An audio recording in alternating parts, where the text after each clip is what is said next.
പ്രശസ്ത ആസാം ഗായകൻ സുബീൻ ഗാർഗിന്റെ ദുരൂഹ മരണവുമായി ബന്ധപ്പെട്ട കേസിൽ നിർണായക വഴിത്തിരിവ്. ഗായകന്റെ മരണം നടന്ന ഏകദേശം 3 മാസങ്ങൾക്ക് ശേഷം പ്രത്യേക അന്വേഷണ സംഘം ഗുവാഹട്ടിയിലെ ചീഫ് ജുഡീഷ്യൽ മജിസ്ട്രേറ്റ് കോടതിയിൽ കുറ്റപത്രം സമർപ്പിച്ചു. സെപ്റ്റംബർ 19-നായിരുന്നു സുബീൻ ഗാർഗ് മരണപ്പെട്ടത്. എന്നാൽ കഴിഞ്ഞ മാസം നവംബർ 25-ന് ആസാം മുഖ്യമന്ത്രി ഹിമന്ത ബിശ്വ ശർമ്മയാണ് സുബീന്റെ മരണം കൊലപാതകമാണെന്ന് പരസ്യമായി വെളിപ്പെടുത്തിയത്. ഈ വെളിപ്പെടുത്തൽ സംസ്ഥാനത്ത് വലിയ കോളിളക്കം സൃഷ്ടിച്ചു. സുബീൻ ഗാർഗിന്റെ മരണം കൊലപാതകമാണെന്ന് മുഖ്യമന്ത്രി വെളിപ്പെടുത്തിയതിനെ തുടർന്നാണ് കേസിന്റെ അന്വേഷണം പ്രത്യേക അന്വേഷണ സംഘം ഏറ്റെടുത്തത്. കേസിൽ സമഗ്രമായ അന്വേഷണം നടത്തിയ ശേഷമാണ് ഇപ്പോൾ കുറ്റപത്രം സമർപ്പിച്ചിരിക്കുന്നത്. 2 പോസ്റ്റ്മോർട്ടം റിപ്പോർട്ടുകളിൽ 300-ലധികം സാക്ഷിമൊഴികൾ, മറ്റ് ഡിജിറ്റൽ തെളിവുകൾ എന്നിവ ഉൾപ്പെടുത്തി ഏകദേശം 3500 പേജോളം വരുന്ന വലിയൊരു കുറ്റപത്രമാണ് SIT കോടതിയിൽ സമർപ്പിച്ചിരിക്കുന്നത്. കേസിന്റെ വിശദാംശങ്ങൾ വ്യക്തമാക്കുന്നതിനും പ്രതികൾക്കെതിരെ ശക്തമായ തെളിവുകൾ നൽകുന്നതിനും ഈ കുറ്റപത്രം സഹായിക്കും. ഇത്രയും അധികം സാക്ഷിമൊഴികളും തെളിവുകളും ഉൾപ്പെടുത്തിയത് കേസിന്റെ ഗൗരവം വർദ്ധിപ്പിക്കുന്നു. സുബീൻ ഗാർഗിന്റെ മരണവുമായി ബന്ധപ്പെട്ട് 7 പേർക്കെതിരെയാണ് കുറ്റപത്രം സമർപ്പിച്ചിരിക്കുന്നത് എന്നാണ് പുറത്തുവരുന്ന വിവരം. ഈ 7 പേരിൽ ഗായകന്റെ അടുത്ത വൃത്തങ്ങളിലുള്ളവരും ഉൾപ്പെടുന്നു എന്നുള്ളത് സംഭവത്തിന്റെ ദുരൂഹത വർദ്ധിപ്പിക്കുന്നു. ഗായകന്റെ മാനേജർ, അദ്ദേഹത്തിന്റെ പരിപാടികൾ സംഘടിപ്പിച്ചിരുന്ന സംഘാടകർ, കൂടാതെ ഒരു ബന്ധു എന്നിവരുൾപ്പെടെയുള്ളവർക്കെതിരെയാണ് കുറ്റപത്രം സമർപ്പിച്ചിരിക്കുന്നത്.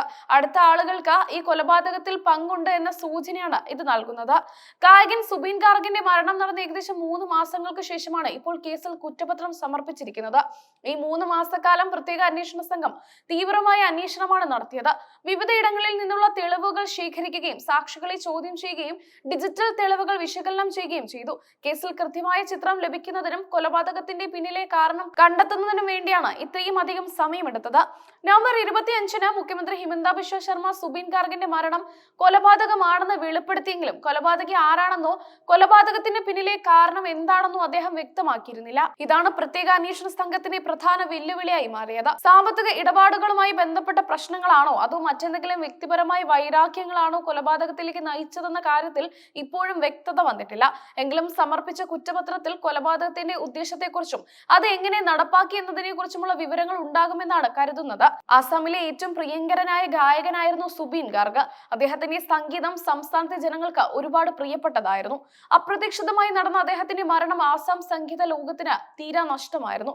ഇത്തരമൊരു പ്രശസ്ത വ്യക്തിയുടെ മരണം കൊലപാതകമാണെന്ന് തെളിഞ്ഞതോടെയാണ് കേസ് കൂടുതൽ വാർത്താ പ്രാധാന്യം നേടിയത്.